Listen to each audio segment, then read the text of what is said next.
দুর্নীতি ইস্যুতে রাজ্যের বিরুদ্ধে সরব হলেন এবারে কলকাতা হাইকোর্টের বিচারপতি অভিজিৎ গঙ্গোপাধ্যায়। সোমবার 8ই জানুয়ারি তিনি বলেন যে দুর্নীতি আটকাতে সুপ্রিম কোর্টে মামলা করে কত টাকা খরচা করছে রাজ্য সরকার এটা তিনি জানতে চান। প্রয়োজনে সরকারিভাবেও তিনি এটা জানতে চাইবেন বলেও জানিয়েছেন তিনি। একই সঙ্গে অভিজিৎ গঙ্গোপাধ্যায় জানান তার বিরুদ্ধে চিঠি দিতেই পারে রাজ্য সরকার।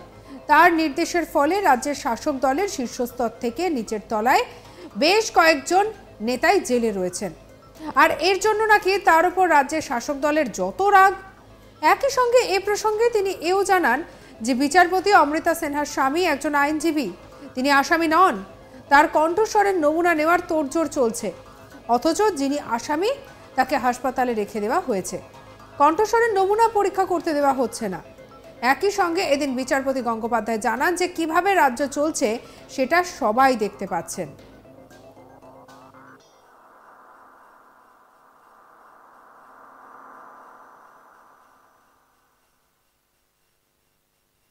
বিচারপতি অভিজিৎ গঙ্গোপাধ্যায় তিনি বলছেন যে দুর্নীতি আটকাতে সুপ্রিম কোর্টে মামলা করে কত টাকা খরচা করছে রাজ্য সরকার এটা আমি জানতে চাই।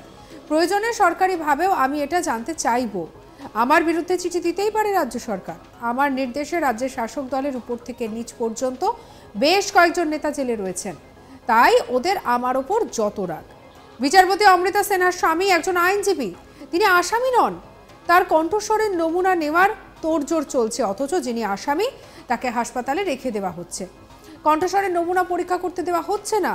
কিভাবে রাজ্য চলছে সেটা সবাই দেখতে পাচ্ছেন। কি বলেছেন শুনুন। তদন্ত আটকানোর জন্য রাজ্য সরকার মোট কত টাকা সুপ্রিম কোর্টে গিয়ে খরচা করলো, কত টাকা খরচা করেছে সেই টাকার পরিমাণটা কি রাজ্য সরকার জানাবে? জানাক, আমি জানতে চাই।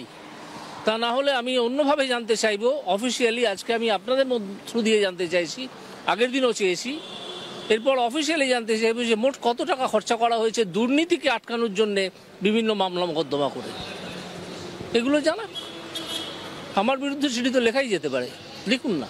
ওনাদের অসুবিধা হচ্ছে এই যে আমার বিভিন্ন পদক্ষেপে ওনাদের বিভিন্ন চোরেরা জেলে আছেন, বিভিন্ন বিভিন্ন স্তরের চোরেরা, ওপর থেকে নিচ অবধি, এবং আরও কিছু লোক যাবেন।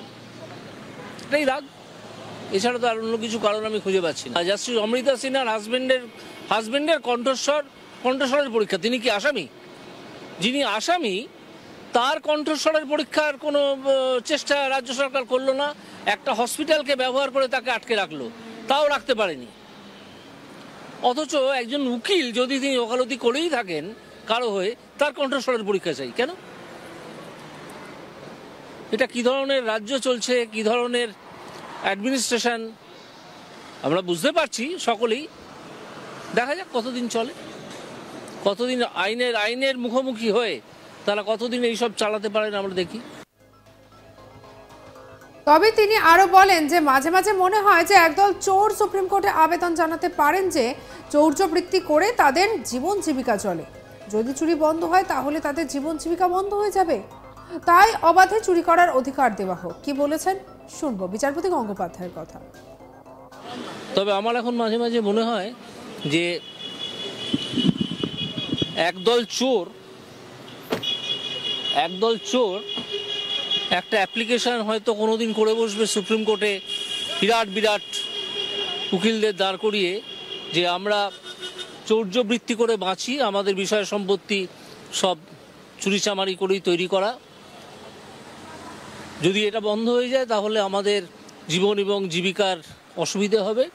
সুতরাং সেটা আর্টিকেল 21কে ভায়োলেট করবে। সুতরাং আমাদের অবাধে চুরি করার অধিকার দেয়া হোক। এইরকম পিটিশন যদি হঠাৎ করে হয়ে যায়, একদল চোর যদি করে, এখানেই হোক বা সুপ্রিম কোর্টেই হোক, তাহলে আমি আশ্চর্য হব না। ডায়মন্ড হারবারের সাংসদ তথা তৃণমূলের সাধারণ সম্পাদক অভিষেক বন্দ্যোপাধ্যায়ের সম্পত্তি নিয়ে সরাসরি প্রশ্ন ছুড়ে দেন কলকাতা হাইকোর্টের বিচারপতি অভিজিৎ গঙ্গোপাধ্যায়। সোমবার 8ই জানুয়ারি কলকাতা হাইকোর্ট থেকে বেরিয়ে বিচারপতি গঙ্গোপাধ্যায় সাংবাদিকদের বলেন, একজন নেতা অভিষেক বন্দ্যোপাধ্যায়, তার এত সম্পত্তি কোথা থেকে আসে? এদিন তিনি আরও বলেন, তিনি কি একটা পিটিশন দিয়ে ঘোষণা করবেন, হলফনামা তৈরি করে সোশ্যাল মিডিয়ায় কি পোস্ট করবেন তার সম্পত্তি কত? যদি তিনি করেন তাহলে অন্যান্য নেতারা যারা আছেন, যেমন মীনাক্ষী মুখোপাধ্যায় বা অন্য যারা আছেন, তাদের কাছেও একই অনুরোধ রাখবেন, যাতে তারাও হলফনামা দিয়ে সোশ্যাল মিডিয়ায় দেন। তারা দেখতে চান। প্রসঙ্গত, এর আগে অভিষেক বন্দ্যোপাধ্যায়ের ব্যাংক অ্যাকাউন্ট না থাকা নিয়ে প্রশ্ন তুলেছিলেন কলকাতা হাইকোর্টের আরেক বিচারপতি অমৃতা সিনহা। এবার অভিষেকের সম্পত্তি নিয়ে প্রশ্ন তুলেন বিচারপতি অভিজিৎ গঙ্গোপাধ্যায়। কি বলেছেন অভিজিৎ গঙ্গোপাধ্যায়, শুনব।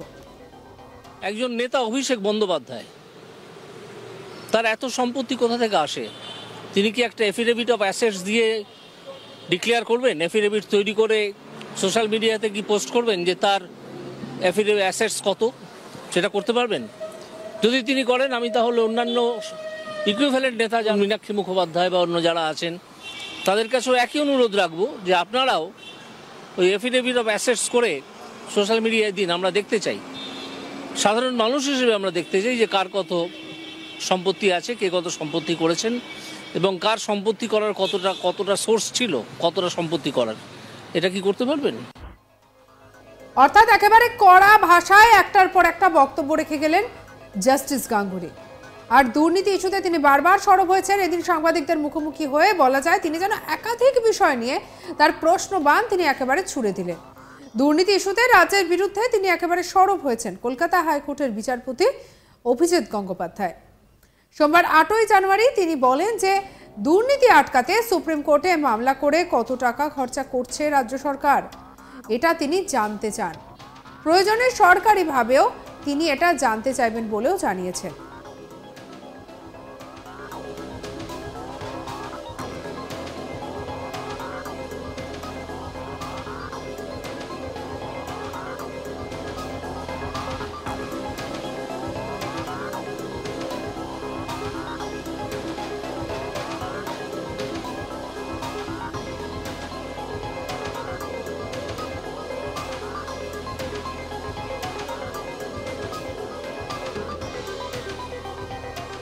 একই সঙ্গে অভিজিৎ গঙ্গোপাধ্যায় জানান তার বিরুদ্ধে চিঠি দিতেই পারে রাজ্য সরকার। তার নির্দেশের ফলে রাজ্যের শাসক দলের শীর্ষস্তর থেকে নিচের তলার বেশ কয়েকজন নেতাই তো জেলে রয়েছেন। এই জন্য নাকি তার উপর রাজ্যের শাসক দলের যত রাগ।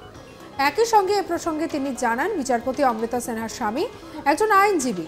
তিনি আসামি নন, তার কণ্ঠস্বরের নমুনা নেওয়ার তোড়জোড় চলছে। অথচ যিনি আসামি তাকে হাসপাতালে রেখে দেওয়া হচ্ছে, কণ্ঠস্বরের নমুনা পরীক্ষা করতে দেওয়া হচ্ছে না। একই সঙ্গে এদিন বিচারপতি গঙ্গোপাধ্যায় জানান কিভাবে রাজ্য চলছে সেটা সবাই দেখতে পাচ্ছেন।